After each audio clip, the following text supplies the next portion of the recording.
Sorry, but 1, 2, 3, Georgia. I love that song, but that was painful. Yeah, yeah, yeah, not yeah, yeah, ding dong. Yeah. Is it just yeah, yeah, I yeah? think so. Okay. Yeah. My handwriting's too messy. I can't read it.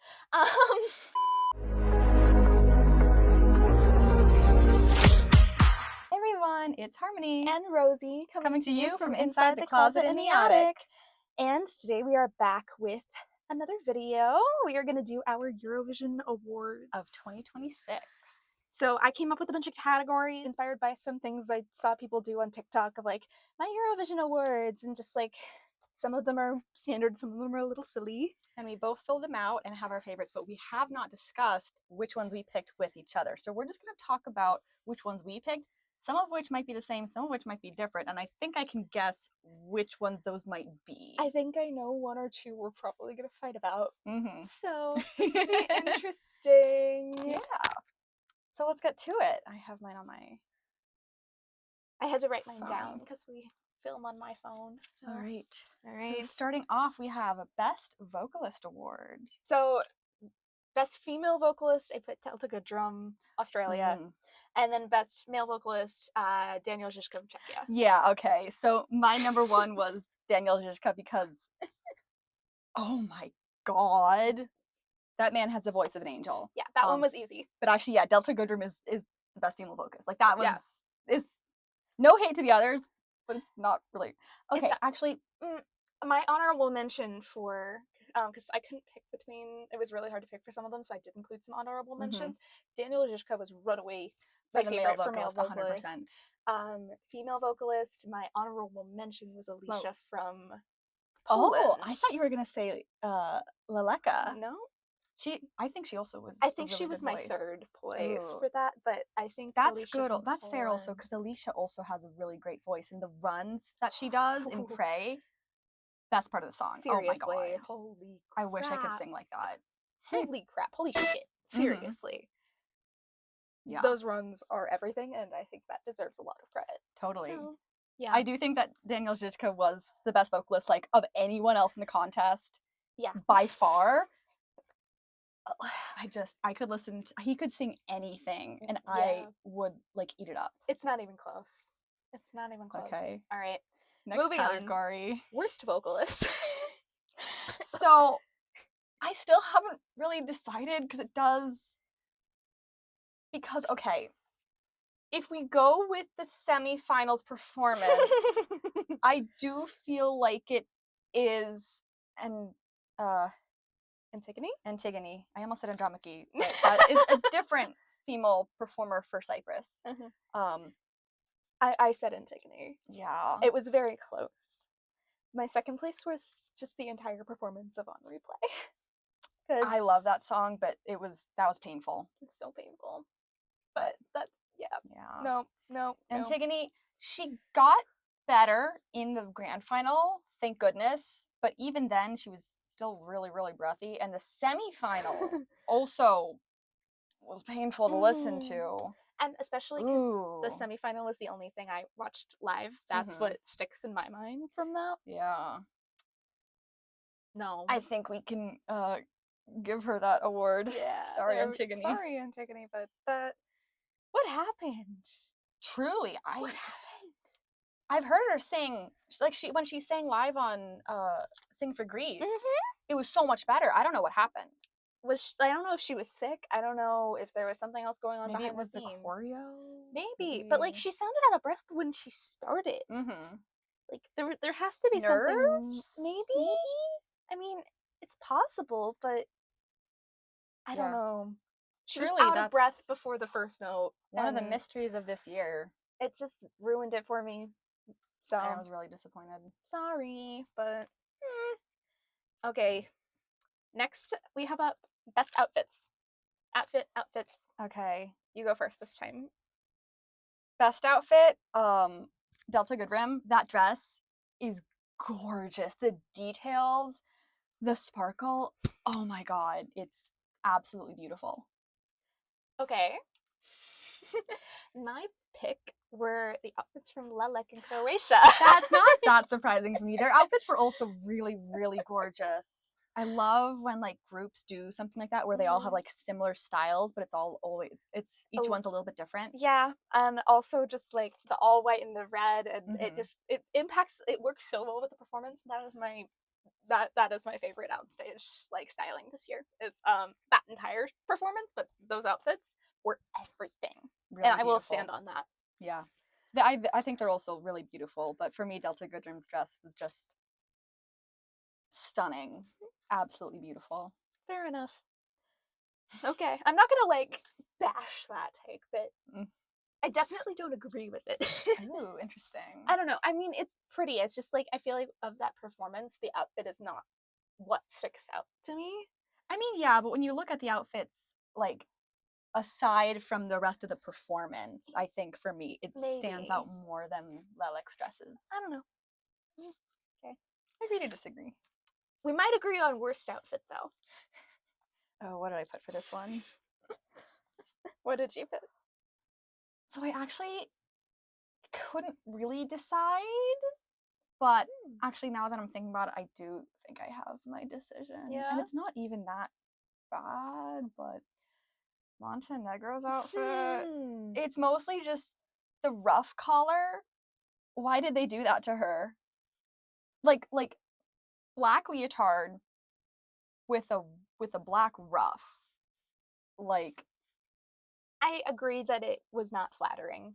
That is not what I thought of for my worst outfit though. But like I put Georgia. Those yellow and black. That's fair. With those, I see the vision and I appreciate what they were going for. They're not the worst. I think they're at least visually interesting. I get it in concepts. I did not enjoy the execution though. Fair. So those are my pick for worst outfit. Yeah, and honorable mention. It's not even that bad, but like the jumpsuit from Look Mom Mom Computer. Yeah. Like it's not that bad, but it's just kind of uninspired. I mean, I think it fits his vibe. It does. Like it doesn't stick out to me as bad because it fits the vibe of both him and his performance. So yeah. Like I can't argue with that. Just fashion wise, I don't really like jumpsuits. It's like everyone's bashing his like set design and everything, but I think it's cool. The set design's really creative. I do like that. I think it's cool because he built it. Yeah. Like he builds everything himself, and I appreciate that. I love a good creative king. Also, I like the TV heads are so funny. I love those. Yeah. Okay. Yeah. Best staging. Oh, actually, what did I put for this one? Okay, while you look that up, I have oh, I remember. Yeah. My honorable mention for this is Armenia. Cause that was really creative. They brought an elevator on stage and it looked really good, and I'm still really sad they didn't qualify. But my pick for best staging is Romania. Mine too. Yeah. Okay. I figured we would agree on this. Absolutely blew me away. Like I wasn't super into the song. The song grew on me, but the staging absolutely just blew it out of the water. Like, oh my gosh. The concept, the execution, the camera angles are the best for any of the songs. Seriously. And then just her performance elevates it to another level, but the way she stares down that camera and then the way that it's beautifully done. I'm obsessed with like the lightning effect, like the glowing chords of everything.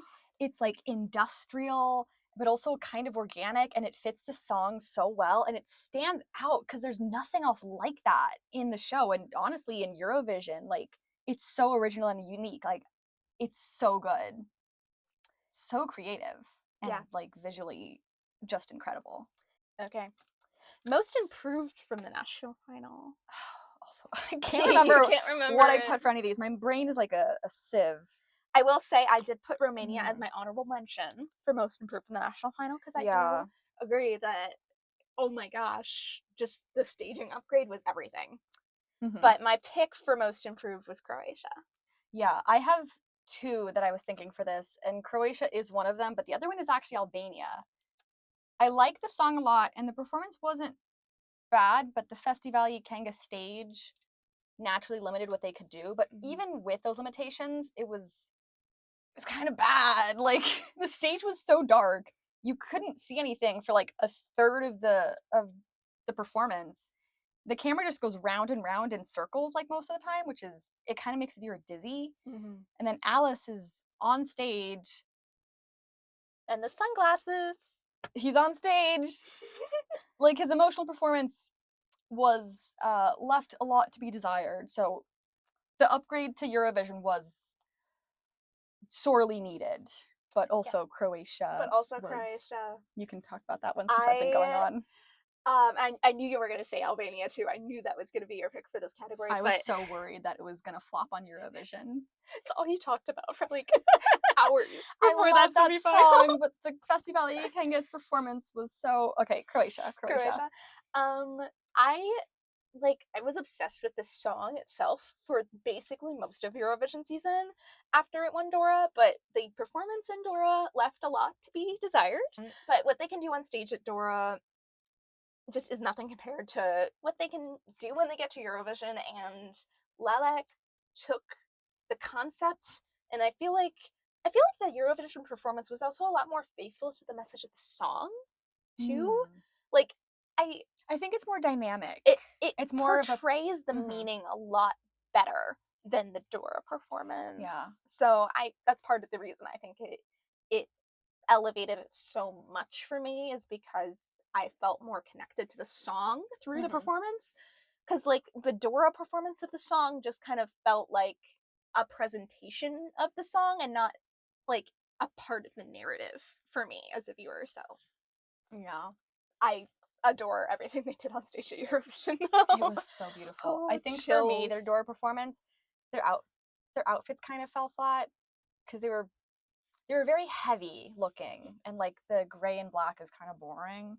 A lot of the staging, they were just kind of walking around, whereas in Eurovision they were doing a lot more. There's a lot more, levels. They had that staff thing, which looks sick as hell.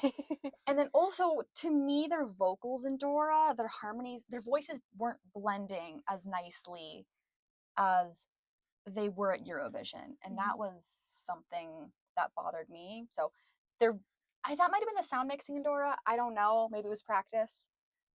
But their voices in Eurovision were also a lot better. Yeah, I was very confident that they were going to sound better at Eurovision than they did at Dora, just because I saw so many videos of them singing and harmonizing, like in staircases or just in random hallways, just as a group, and so I knew they could do it together, and I figured that it was probably a sound mixing issue at Dora. So I was very confident that they were going to do really well vocally, and then just the staging being another level completely solidified my love for this performance and everything. So that gets my top spot for most improved. So, moving on. The biggest disappointment. Do you want to say the country on 3? Okay. 1, 2, 3. Georgia. Yeah. Oh, I had such high expectations. We both love the song. The music video is so cool. It is. I think that's the best music video. We didn't have that as a category, but if we did, I think it would be the best music video this season. Yeah. I don't know if it'd be the best music video for me, because there were a lot of other really good ones, but it's definitely up there. The concept, the choreo. Why did they not have backup dancers? They needed backup dancers. It was rough. It went from like a for sure qualifier to a for sure not qualifier. You said the same thing in our debrief video. Yeah, and I remember. But I don't think there's much I can say about that I haven't already. So yeah, I think we're just generally disappointed, and I know we're not alone. Like, that went from, I believe, one of my top 5 songs in the contest. Mine too. To, oh yeah, that's not getting out of the semifinal. Yeah. No. We'll leave it at that. Yeah. We'll leave it at that. We should stop beating a dead horse, maybe. Okay. Best lyrics. You want to go first? I was thinking about this one, because I'm not a big lyric person. When I'm listening to a song, a lot of the times I don't, even when it's in a language I understand, the words are just kind of sounds to me a lot of the time. So that's not important for me for a song. That said, how do I express this? Nan is such a beautiful song, and the meaning of the song is so, like, it's so heart-wrenching, and it's so beautiful. I don't know what else to say. Nan was also my pick for best lyrics. I did have Andromeda as an honorable mention because holy shit, that song is deep. Yeah. But I feel like I'm a Croatia Lelek fangirl today for some reason. But yeah. But I fully agree. Just reading the translated lyrics of Nan, I think that resonates with a lot of people, and I think that there's just so many layers there. I feel like every time I go through and I try and read the translated lyrics, I find new details, or just like a different line resonates with me every time, type of thing. So yeah, I don't understand Albanian, but they're just. it was definitely the right choice to put translation subtitles performance on screen, because I feel 100%. like that elevated the impact so much. I think the emotion does come through in the song and the performance, but it is also, knowing exactly what it means helps a lot. Yeah, and that yeah. That transitions into the next category real nice. I think I think you can guess what I put for most meaningful. I actually don't know. No. I put Croatia again. Yeah, see, I also put Nan again because it's the same reasoning for me. Okay. I mean, I feel like lyrically, Nan is a little bit more powerful for me, but like with the performance, I felt like Andromeda hits a little harder. Ooh, thinking about it that way, actually, I do want to say also Ukraine. That's true. Because when I saw that performance in the national final, like, I almost cried. It's so beautiful of a song, and I'm still so disappointed that they didn't have the dandelion motif in Eurovision, because I think that really encapsulates the message of the song. Yeah. The Eurovision performance is still absolutely beautiful, but like the whole arc of the song, and things dying and then the rebirth, it's so beautiful. My funny story about that song is I was watching the Ukrainian national final on a bus on the way down to a color guard regional, and it was we were about to get off the bus to go compete, and I'm sitting there watching this with my full makeup done, trying not to cry.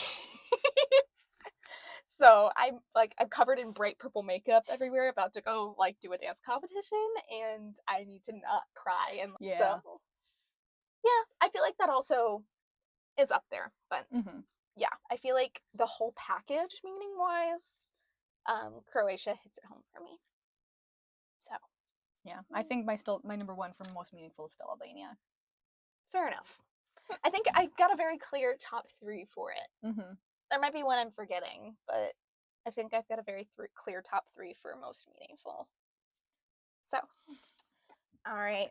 Next up, we have one that I really wanted to put in here. We have our Wholesome Award. Because I really wanted to put this in here because I just think it's so cute.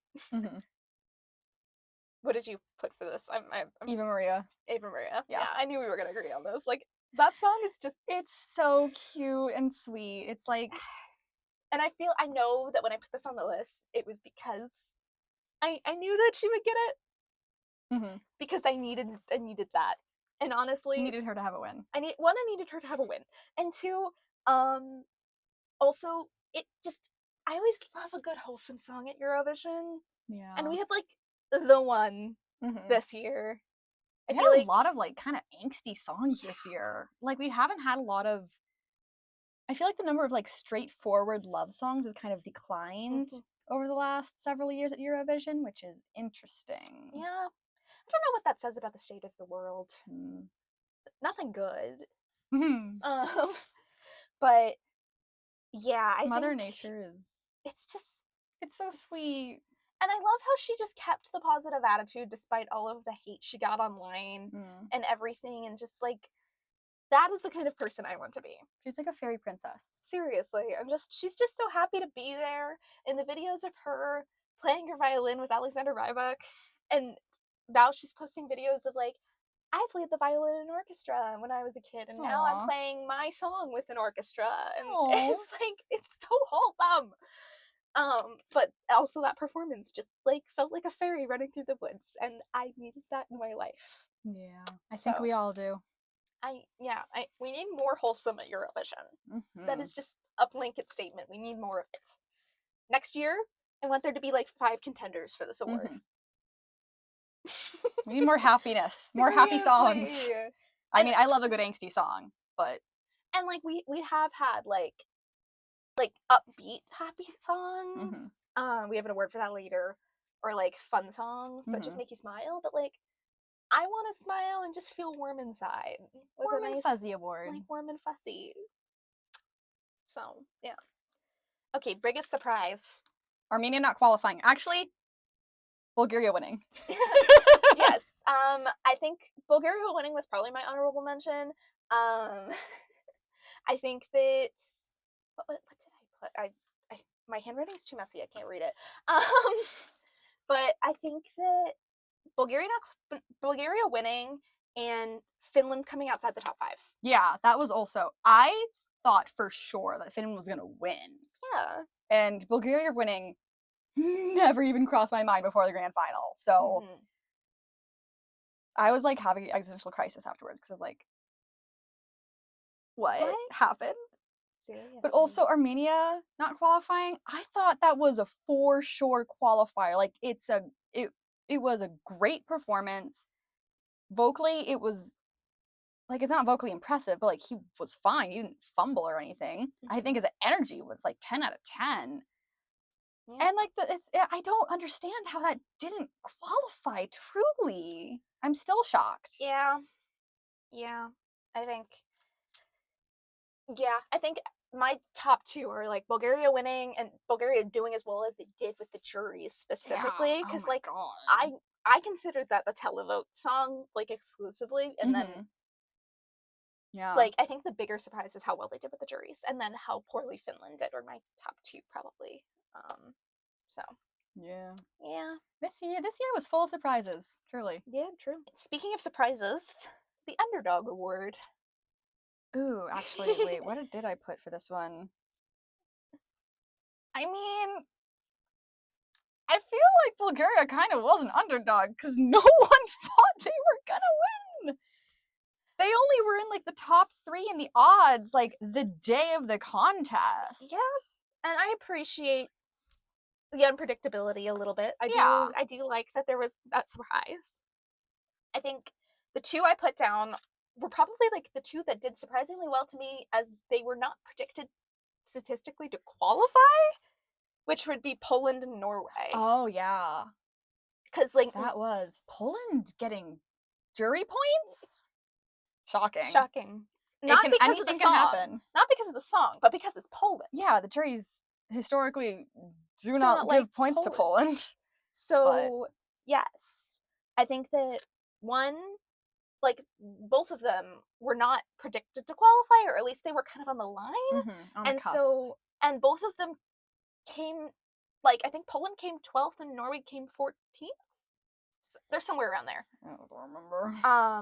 I don't remember specifically, but, like, they did. Not only did they both make the final, they both did fairly well. Yeah. So I think that is why they get my... I do want an honorable mention to Norway, because that song was my dad's favorite and the one that he thought was going to win the whole thing. Sorry to Norway, that did not happen. Yeah. And the thing is, Norway is historically a favorite of mine in the contest. I don't know why, I just really tend to like the Norwegian entries. Yeah. They've sung good songs. They have, and I feel like I enjoyed Ya Ya Ya Ya. Or Ya Ya Ya. I don't remember how many Yas there are. I think it's 3. Yeah, Ya Ya Ya. Is it just Ya Ya Ya? I think so. Okay. Ya Ya Ya Ya Ya Ya. Oh, that's right. It's 3 because it's Ya Ya Ya, not Ya Ya Ding Dong. Getting those mixed up. I have mixed those up multiple times this season. Could you mash those up? And has someone already done that? And if not, we should do it. Yes. Thoughts? Okay. Please. I've seen multiple people make this joke. Make the Yaya Ding Dong joke, but like that's because it's good. Yeah, I think that both of those I think Poland wins my underdog award because like at least a lot of people didn't expect them to qualify. If not, they were like right on the line, and then they came like they did almost decently top 10. well. Yeah. Like they came very close to being in the top 10. And like I was not I was expecting them to qualify. I was not expecting them to do that well. So, and they got multiple 12 points from the juries. Yeah, shocking. Like was not expecting it. Love it. Everything. They deserve it. Especially Alicia after 2020. Like they deserve it. It's always nice to see 2020 artists get their due. Yeah. She deserves it. We love. We love. Okay, moving on. Best non-qualifier. I think I know your answer to this. Yeah. 1, 2, 3. Armenia. I put Switzerland.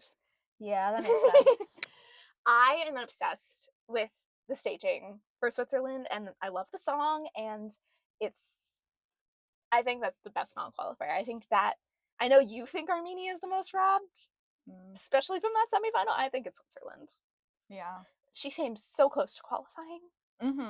And oh my gosh. Yeah. Just, I almost cried at the ending of it when she spelled out Alice in the microphone cord. Just, yes. I really love that performance. The only thing that makes me put it lower than Armenia is that I love everything about it, except that I'm not a huge fan of the song. Like, musically, it's not really my genre, that kind of rock. And Armenia's song, like, musically interests me more. But Veronica Forsar, her voice is amazing. The staging is so creative. Yeah. Like, everything else is so good.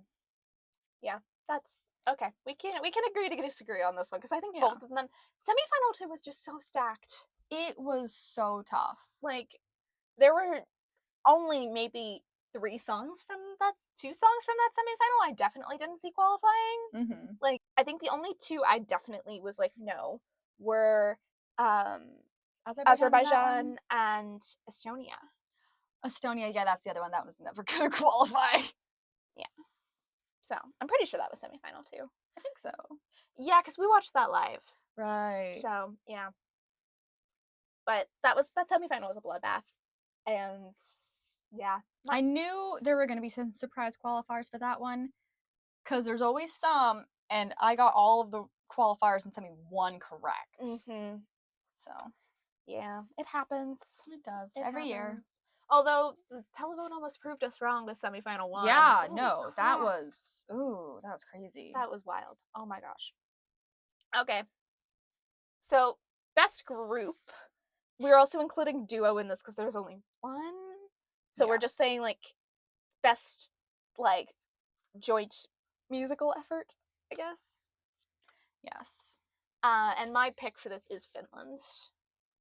So yeah. I was having a hard time with this one. I still can't quite settle on it.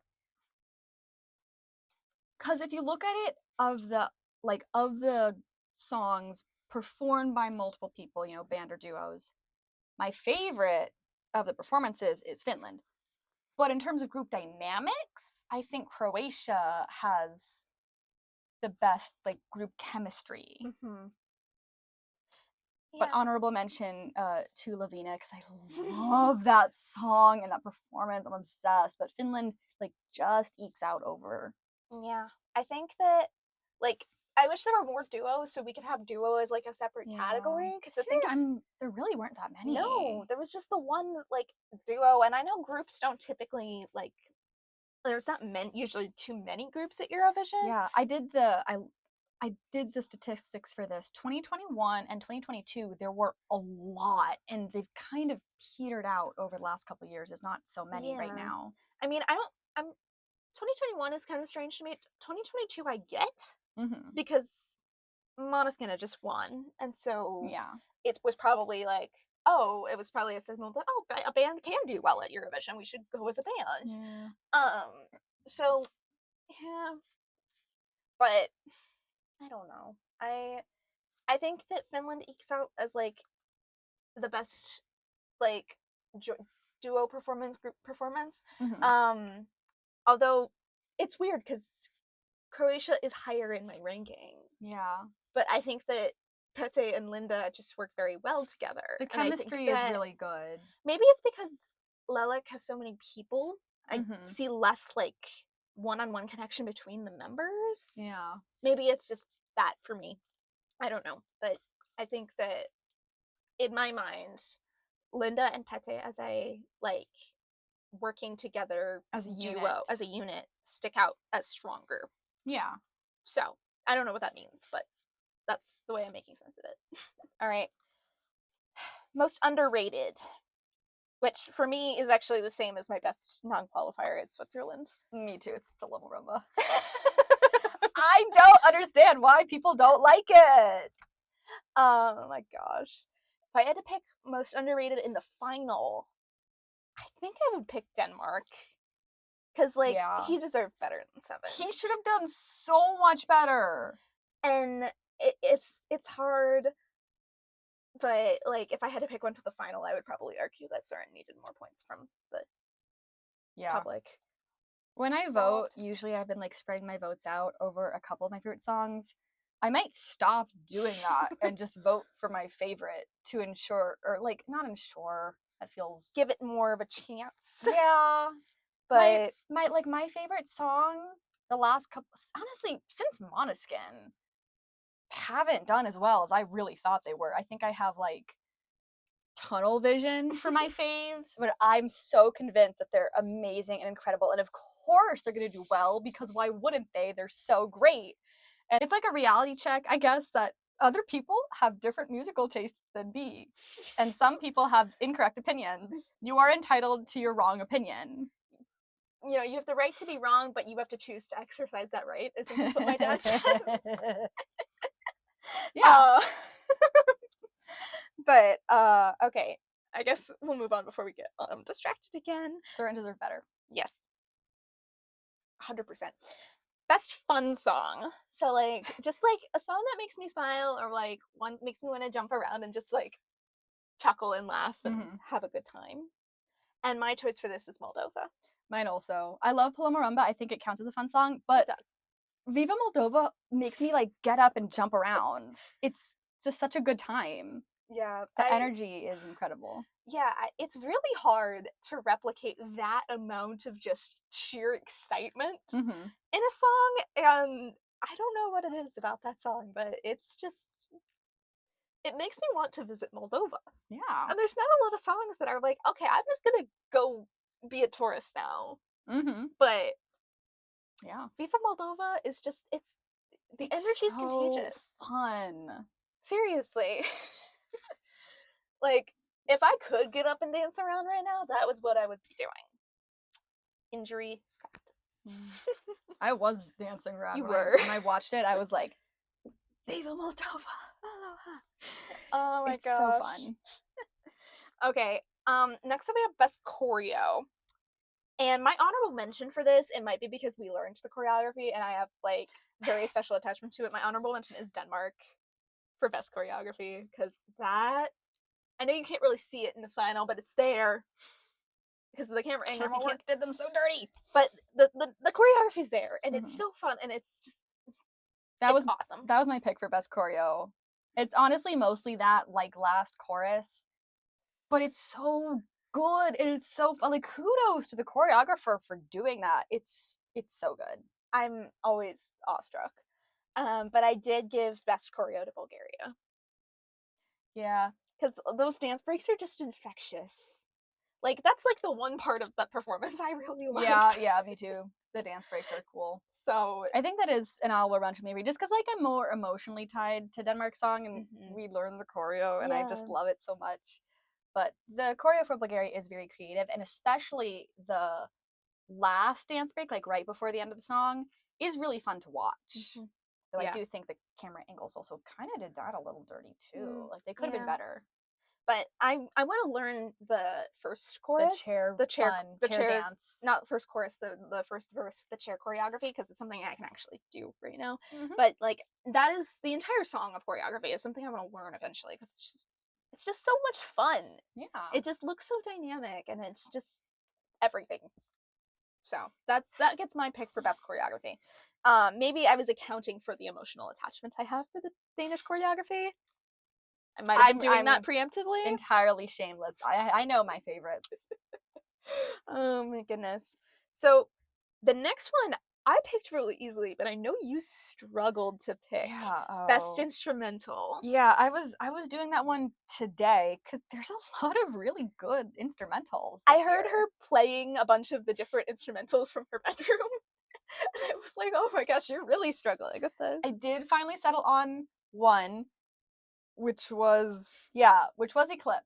Okay. The piano, I love the piano and the harp in that are just so beautiful. I love the piano riff. It kind of sounds like an anime opening. Mm-hmm. And then also here's the thing for me is there's a lot of songs I love. Denmark and Finland are like two of my favorites this year. But the instrumentals for those are pretty sparse and I like them. But for me, a good instrumental is like different layers of music and it all works to create kind of a soundscape. And Eclipse has that. It's a lot of different elements that all work together so beautifully. And like I would listen to that on its own. But also honorable mentions too, because this was really hard. Croatia, Finland, because the violin is just so good. Malta, parts of Malta's instrumental, mainly when it picks up and it's got that triplets, like the da da da da da da, especially near the end. Beautiful. I love that part. And also the beat drop in Sweden's song, sick as hell. I love that. And also Ukraine's instrumental, similar to Australia, it's also really, really beautiful. But because it's such a vocal forward song, there are parts where the instrumental kind of cuts out and pulls back a lot. So the instrumental on its own is less impressive to me. So my winner for this one is Eclipse for the instrumental. My easy winner was Finland. Yeah. Like I get what you're saying about like it feeling a little sparse at times, but I think that actually adds to it. If you listen to just the instrumental, like the way that the underneath of it just kind of drones for a while, and then you have the violin come in and it feels like whiplash, and I love it. Like maybe it's just like the thrill seeker exciting aspect, but I don't know. There's just something about also Linda's violin just is everything, and I'm obsessed. But there's just something about the duality of it that I actually think really reflects the song itself. Like even without Pete's voice on it, without the vocals on it, you can still get that back and forth and that duality and conversation there, which I think is really interesting. You're saying that, and to me, without Pete's voice, it feels like that conversation is missing half of it, so it feels incomplete. I don't know. I feel like I still get that because the music and underneath of the violin itself like acts as part of that for me. I don't know. But I know you also care a lot more about instrumentals than I do. I do, yeah. You're a vocal girly, I'm an instrumental girly. This is typically how this goes. I tend to dissect lyrics a whole lot more than Harmony does. So like it's so funny how we like do that. I mean, it's kind of in my name. Yeah. I'm more focused on the harmonies, on the sounds and how they work together. Yeah. Which I do like, honestly, the instrumental for Denmark also. Like, I mean, it's our outro. It is. And I really love those high. My only thing with the Danish instrumental is that noise gets repetitive after a while. It's just that high pitched noise like throughout it. I do really like it, but because it's throughout the most of the song, like hearing that all the time when you don't have the lyrics on top of it, it's just a little much for me. So I don't know. Also, Sarin did publish like an instrumental version of it on Spotify, but it still has the backing vocals on it. Wait, no way! I need to listen to this. It's weird. It just doesn't have the main vocal line on it. I need to listen to this immediately. It's basically just like a karaoke track. Oh, because it's got the backing vocals for all like the harmonies and stuff, which Ooh. is really interesting to listen to. But I listened to that, and now the just bare bones instrumental version doesn't sound the same to me. Because I don't know, there's something about just the ominous voices in the background that just that song needs it. That song needs a little bit of that mystery there, because I feel like if it doesn't, it takes a lot of it away. I mean, it fits the vibe, because it's like, you know, you're at the club and there's like other people around you, and it's like it's the vibe, it's the delirium. Mm-hmm. It's the delirium and like the like what's the word for it? The shadows and the darkness. And just the confusion of that. And I think a lot of that is lost when you don't have the like layered vocals in certain parts of it. So yeah. anyway. I think, yeah, I love the song. I do like the instrumental, but it's not on my honorable mentions, mainly because on the parts where, in the first chorus especially, when it just has those beats and those hits that Cern sings, like it's just empty. Pretty much, yeah. It needs the vocals to be a complete song. Yeah. And so, even despite it not being any of my honorable mentions, we're still been talking about it for like the last 3 minutes. Exactly. See, it's really funny because Denmark was both of our favorites this year. And it's not really on any of these lists. It's not. I mean, for me, at least, I think that while it didn't win any of my like awards, I still think I see it as the best full complete package. Yeah. Which I think says a lot about how I think about Eurovision entries. I mean, I think it is important. Like, a song can have like one good element or a couple good elements, but a lot of the time it needs everything to work together in harmony. And I mean, looking at my list, you would think my favorite was Croatia. Which it's up there. It's my second favorite.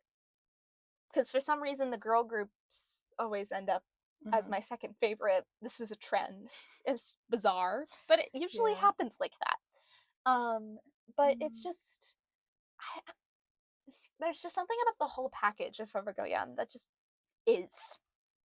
It just is. It all works together just so perfectly. Like, I don't think it works if you take out any of the parts. No, it's just, you need every single part of it. You need Cern's vocals, you need the dance performance, you need the camera angles to be right. Yeah.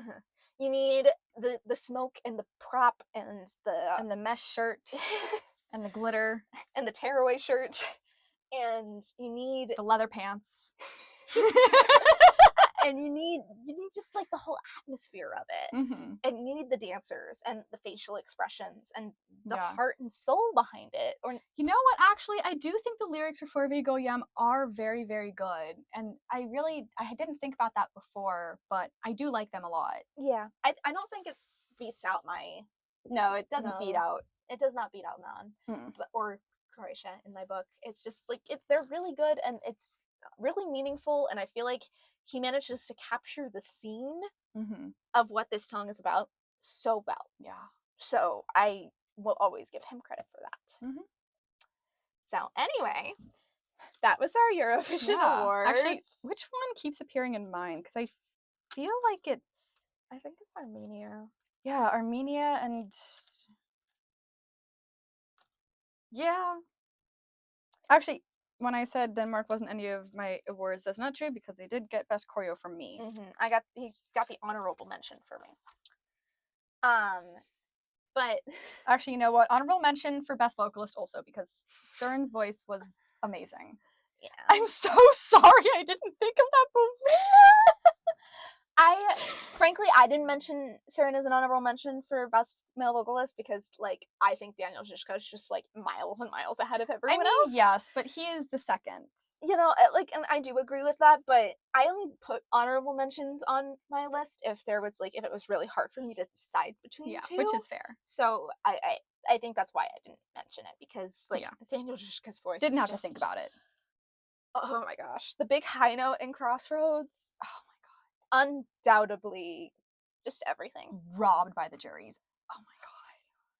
Seriously. That man should have gotten so much more from the juries and from the televote. I feel like the televote kind of robbed him a little too much as well. But It is more of a jury song, so I'm not surprised they didn't get much televote support. But like, the jury's really good at Dirty. Yeah. I don't know. Maybe they thought the staging like wasn't impactful enough, but I thought it was really creative. It was really like all the mirrors and the reflections, and it and then fits with the song when really he does well. the high note and it like pulls back and it's got that long shot. It's so cool. It's everything. I'm saying that a lot today. Maybe that's my phrase of the day. Yeah. It's just everything. All right, so that was all of our categories. Eurovision Awards 2026. Oh my gosh. I still am in a little bit of a disbelief that Eurovision season's over. And now we need to find something else to do with our time. Eurovision Asia. I don't know. I need to look up when all of that starts happening. I think some of the countries have already started preparations. Maybe. But I'm so like excited to see what happens with that and I know where it goes. It'll be really interesting. I'm just fascinated to see what elements from Eurovision they keep and what they change and what else happens. The structure of it, considering the American Song Contest, it really was a Melfest knockoff more than a Eurovision edition. I still think that they should have done North America and maybe Central and also maybe South America if they could have swung. Like, that's the thing about Eurovision. It is, you know what, I'll save it and maybe we'll make another video about Americavision. Yeah, we should.